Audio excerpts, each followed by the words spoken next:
बिस्मिल्लाहिर्रहमानिर्रहीम। अच्छा, आज अब डेप्थ चैप्टर स्टार्ट करेंगे। अल्लाह के फजल करम से हमारे 3 चैप्टर मुकम्मल हो गए हैं और 6 चैप्टर भी अल्लाह का शुक्र है कंप्लीट हो गया। बड़ी मेहनत इसके ऊपर हुई है,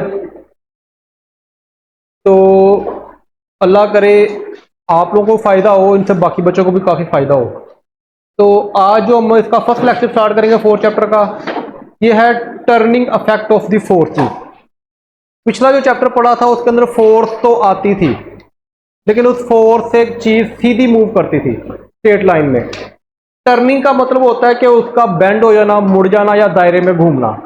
अब इसके अंदर वो चंद बातों के ऊपर हम फोकस करेंगे, ठीक है, और उसके साथ जो चीजें अटैच है वो भी करेंगे। सबसे पहले है like parallel forces. Like parallel forces की जो डेफिनेशन है वो देख लो पहले, ये समझाऊंगा बाद में आपको। पहले इसको जस्ट पढ़ लेते हैं। Like parallel forces are the forces that are parallel to each other and have the same direction. एक दूसरे के पैरेलल होती है और डायरेक्शन सेम होती है। ये जरा देखो, जरा समझो। ये आपको मैंने बुक से एग्जांपल लिया, कोई और भी ले सकता था। अब आपने ना एक थैला लिया, उसके अंदर सेब रखे थे। क्या रखे थे? एप्पल्स रखे थे। हर एप्पल का अपना एक वेट होगा, है कि नहीं है? और हर एक का वेट किस डायरेक्शन में होगा? नीचे की जानिब, सेंटर ऑफ द अर्थ। जब नीचे की जानिब होगा तो देखो, ये रेड कलर में 2 एप्पल को शो किया रेड कलर से। अब ये क्या हो रहा है? नीचे की जानिब जा रहा है। अब ये दोनों लाइनें हैं, ये दोनों एक दूसरे के पैरेलल है। क्या है? पैरेलल का मतलब होता है कि अगर मैं इनको बढ़ाता जाऊं आगे, ये किसी भी जगह पे जाकर कभी भी टच नहीं करेंगी। हाँ जी, बिल्कुल पैरेलल होंगी, मुतवाजी होंगी। पैरेलल की समझ आ गई है? पैरेलल का मतलब है दो लाइनें हैं, उनको अगर मैं इंक्रीज करूं तो किसी भी जाके जगह पे जाके टच नहीं करेगी। उसको हम क्या बोलते हैं? पैरेलल बोल। क्लियर होगी बात? अच्छा, लाइक पैरेलल फोर्सेस। लाइक का पैरेलल की समझ आ गई है? लाइक का मतलब वो होता है कि जिसकी डायरेक्शन सेम हो। तो क्या इन दोनों की डायरेक्शन सेम है? और जितने भी वेट है सेब के, क्या ये तमाम लाइनें पैरेलल हैं कि नहीं? पैरेलल है। और क्या सबकी डायरेक्शन सेम है? तो इसको हम क्या नाम देंगे? Like parallel forces. अच्छा, मुझे ये बताओ, ये दो लाइनें हैं, क्या ये पैरेलल है कि अनपैरेलल है? पैरेलल है। ये ब्लू लाइन क्यों अनपैरेलल है? ये किसी ना किसी पॉइंट पे जाके टच लाजमी करेंगी। अगर मैं इनको थोड़ा सा आगे को बढ़ाऊं तो आप देखोगे ये आगे जाके टच नहीं करेंगी। देखो, ये आगे जाके क्या कर रही है? टच कर रही है। क्लियर होगी बात यहां तक? तो ये हमारी पैरेलल नहीं हो सकती। तो पैरेलल फोर्सेस वो होती हैं जो कि कभी भी आगे जाके टच ना करें। ये डिफरेंस समझ में आ गया? और लाइक का मतलब सबकी डायरेक्शन। अब देखो, डेफिनेशन यही नहीं दी उसने। Like parallel forces are the forces that are parallel to each other and have the same direction. And have the same direction. अच्छा, नेक्स्ट आ गया हमारे पास अनलाइक पैरेलल फोर्स। ये बोर्ड में शॉर्ट क्वेश्चन आता है। Unlike parallel forces are the forces that are parallel but have the direction opposite to each other. होंगी पैरेलल, होंगी लेकिन ऑपोजिट होंगी। डायरेक्शन क्या होगी? अच्छा, लेट को लो, आपने वो थैला खोला सेब वाला जो लेकर आए थे, जो अभी पहले देखा, उसमें से आपने सेब निकाला, एक सेब निकल आया खराब। आपने उसको फांसी पे लटका दिया। क्या लटका दिया? तो वो खराब निकल आया ना, तो ये आपने उसको फांसी पे लटकाया हुआ है, ऐसे ही है। उसको बांध के डोरी के साथ अल्लाह अकबर कर दिया। अब देखो, जब आपने डोरी से बांधा तो यहाँ पे दो फोर्सेस अमल कर रही हैं। याद आ गया जो लास्ट चैप्टर पढ़ा था हमने? कौन कौन सी फोर्सेस अमल कर रही हैं? वेट नीचे की जानिब और टेंशन डोरी की ऊपर की जानिब। अब देखो, ये दोनों फोर्सेस क्या है? ऑपोजिट डायरेक्शन में है। लेकिन अगर मैं थोड़ा सा साइड पे करके इनको बढ़ाऊं तो क्या ये टच करेंगी आपस में? कभी नहीं करेंगी। ये देखो ना, अगर मैं इनको दोनों को साइड पे करके बढ़ाऊं ऊपर नीचे, F1 F2, तो क्या आपस में टच करेंगी किसी पॉइंट पे जाके? ये कभी भी टच। तो इसको हम क्या बोलते हैं? अनलाइक। है ये पैरेलल, टच नहीं करेंगी, है ये पैरेलल, लेकिन डायरेक्शन ऑपोजिट है। इसको बोलते हैं unlike parallel forces. Like parallel forces जिनकी दोनों की डायरेक्शन सेम हो और वो टच ना करें आपस में, जितना मर्जी बढ़ाते जाओ। अनलाइक पैरेलल फोर्सेस भी यही है कि जितना मर्जी बढ़ाते जाओ आपस में टच नहीं करेंगी, लेकिन डायरेक्शन क्या होगी, ऑपोजिट होगी। बात समझ आ गई? छोटी छोटी डेफिनेशन है, कोई इतना मुश्किल नहीं है, मेरे ख्याल से हो सकता है आपको बैठे बैठे याद हो गया हो। क्लियर होगी बात? अच्छा, नेक्स्ट आ गया, ये बोर्ड के लिहाज से बहुत अहम है, एडिशन ऑफ फोर्सेस। ये डेफिनेशन अलग है, एडिशन ऑफ फोर्सेस अलग टॉपिक है, हेड टू टेल रूल अलग है, लेकिन इन दोनों को मिला के मैं समझाऊंगा। पहले मैं आपको समझाऊंगा फिर डेफिनेशन बताऊंगा, फिर डेफिनेशन समझाना आसान होगा मेरे लिए। अच्छा, लेट करो, ये हमारे पास एक फोर्स है जिसको मैंने वेक्टर की शक्ल में ज़ाहिर किया, जिसको मैं बोलता हूं ए वेक्टर। क्या बोलता हूं?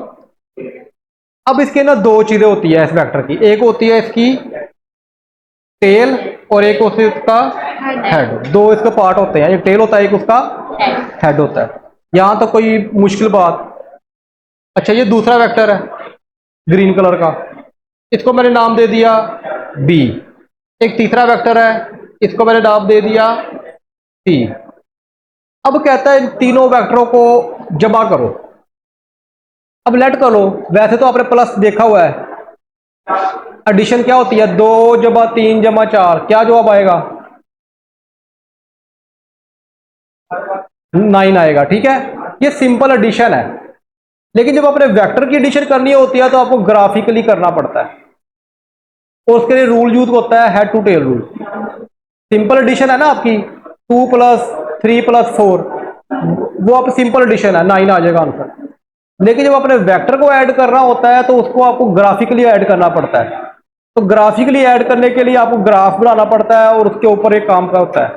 तो मैं आपको, वो होता है हेड टू टेल रूल के जरिए। किसके जरिए होता है? अब मैं आपको हेड टू टेल रूल सिखाता हूं।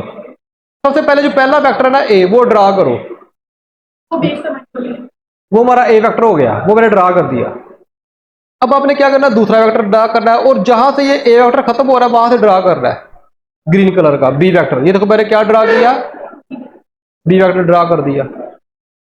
अब ये मैंने कैसे मिलाए, अब इसकी डेफिनेशन आ रही है। अब मैंने पहले वेक्टर के हेड को, पहले वेक्टर के क्या किया, दूसरे वेक्टर के बी वेक्टर के टेल से मिलाया। यही डेफिनेशन में लिखा होगा हेड टू टेल रूल। जब भी आपने क्या करना, सबसे पहले एक वेक्टर ड्रा कर देना है, फिर पहले वेक्टर के हेड को दूसरे वेक्टर की टेल, फिर जब अगला वेक्टर ड्रा करना है सी, तो क्या किया मैंने,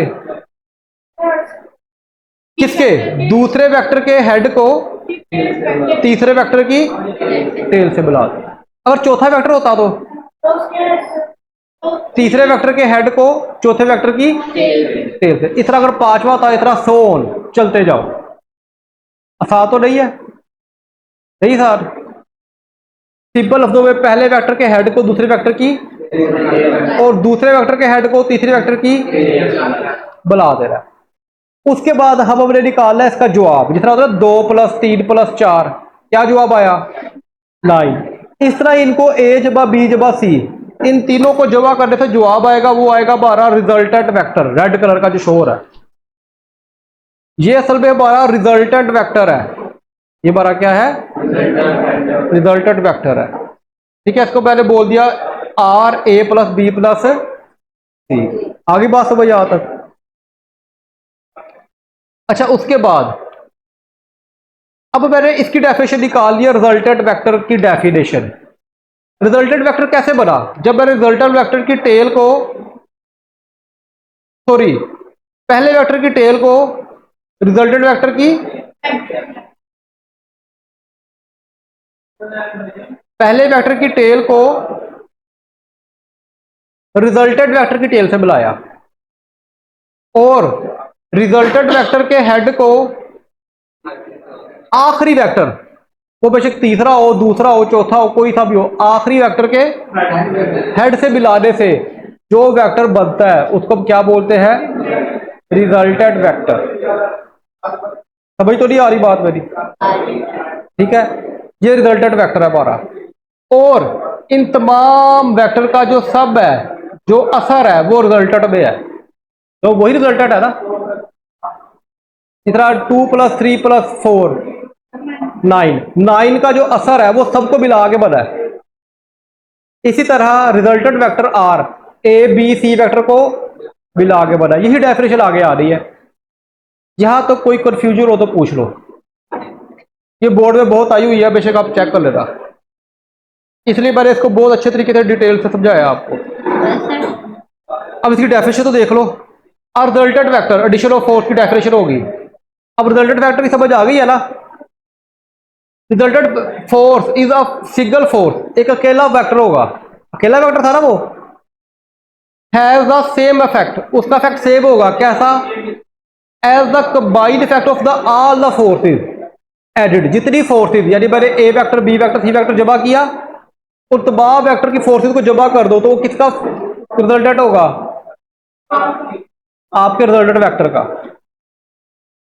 क्लियर होगी बात यहां तक। इसे बोलते हैं एडिशन ऑफ वेक्टर। अच्छा, head to tail rule, head to tail rule जो है इसके अंदर सारी बातें वही जो मैंने बताई है कि पहले वेक्टर को ड्रा करो, फिर पहले वेक्टर के हेड को दूसरे वेक्टर की, और बी वेक्टर के हेड को सी वेक्टर के, और रिजल्टेंट कैसे बनेगा, रिजल्टेंट के टेल को पहले वेक्टर की टेल से और रिजल्टेंट के हेड को आखिरी वेक्टर के हेड से। बड़े इस तरह आप याद करोगे, ये कहानी आपके माइंड में ऑलरेडी फिट है, फिर आपको याद करने में कोई प्रॉब्लम नहीं होगी। लेकिन जब आप सिर्फ रट्टा लगाओगे तो क्या होगा, मैंने बताता हूं, कॉन्सेप्ट प्लस रट्टा सोने पे सुहागा। अगर आपने रट्टा लगाया, आप कहते हो रट्टा लगाने से नंबर ज्यादा आते हैं, ऐसी बात बिल्कुल गलत है। नहीं रट्टा लगा के नहीं आते नंबर, कुछ ना कुछ मिस्टेक हो जाती है। तो वैसे भी वो देखती है कि छापा नहीं मारा। हाँ जी, वो होता है सोने पे सुहागा। अगर आपने सिर्फ रट्टा लगाया है, कॉन्सेप्ट नहीं है, तब भी आप बाहर खा जाओगे। अगर सिर्फ कॉन्सेप्ट है, रट्टा नहीं लगाया, तब भी बाहर खा जाओगे। तो लिहाजा कॉन्सेप्ट लेना है, फिर रट्टा लगाना है, रट्टा लाजमी लगाना है। आपको ना कि अपने अल्फाज में लिखा होगा, कहीं ना कहीं से मिस्टेक करा होगा। अगर आपको मैं रट्टा लगा लूंगा, कॉन्सेप्ट नहीं लेता, फिर 3 इडियट फिल्म देख लो, तो वो तो उसके अंदर वो जो होता है, फिर पता ही आपको, वो बेचारा रट्टा लगा लगा एक पागल हो जाता है। उसके अंदर बड़े अच्छे कॉन्सेप्ट दिए उन्होंने ना 3 इडियट्स में। क्लियर होगी बात यहाँ तक, या तो कोई क्वेश्चन की problem. Thank you for watching.